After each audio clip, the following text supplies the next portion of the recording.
I'm Ditchay Roxas. Okay, well, I was born in Manila, and then I went to school in the States, and lived a little in France, and now I'm based between Manila and Palawan. I am a theater actress by profession, and I do all sorts of things. I am involved in the environment. I was involved in political movements, and now I'm sort of retired and a hermit. Well, I live in Palawan. I live on an island in the middle of nowhere, and very quietly. I do not do any theater there. I do not organize. Although I do get involved, I try to get involved with the communities, especially when it comes to, the environment, preserving the coral reefs, preserving the forest, and things like that. But not with any community. I mean, not with any organization. Basically, on my own, I try and work hand in hand with both the local government as well as the people, the communities. So basically there's fishing communities, and trying to get them to understand the need for having marine reserves, to having no-take zones, and to make them realize that it is not taking away from their livelihood, that it will increase their livelihood if we have areas where we cannot go fishing in. But it's a struggle. Ay nako, that's a really difficult question.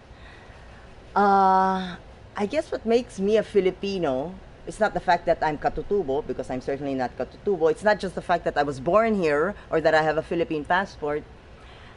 I guess it's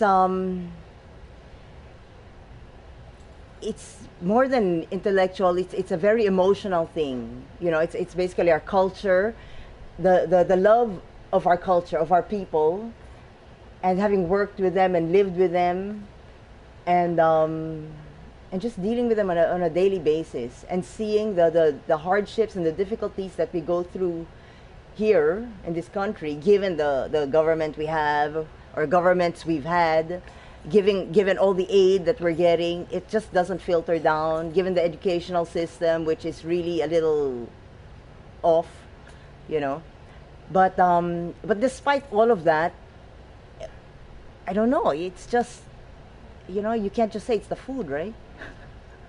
I mean, it's everything. It's everything. It's not just, I don't know, it's really difficult to explain. I've been thinking about that since they told me about this question yesterday. They told us about this interview, and I said, what is it? I mean, we don't look Filipino. We don't dress in Katutubo clothing. We're all mixed up. We have Malay, Chinese, Spanish, Aita, everything's mixed up in our blood. And so what makes us Filipino? It's the Philippines? I don't know. The fact that my roots are here. That I, having lived abroad, and we travel regularly, but yet you always come home. It's like a homing pigeon. We always come home. And when you're sick and you're abroad, you just want to come home. And when there's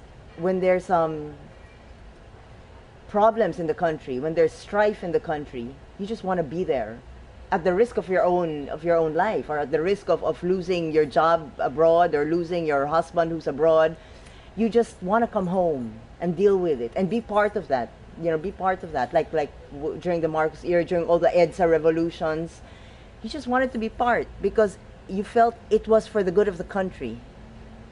It hasn't changed anything, but we still do it. We still go out on the streets. We still make our voices heard. And basically, I think that's what makes me a Filipino.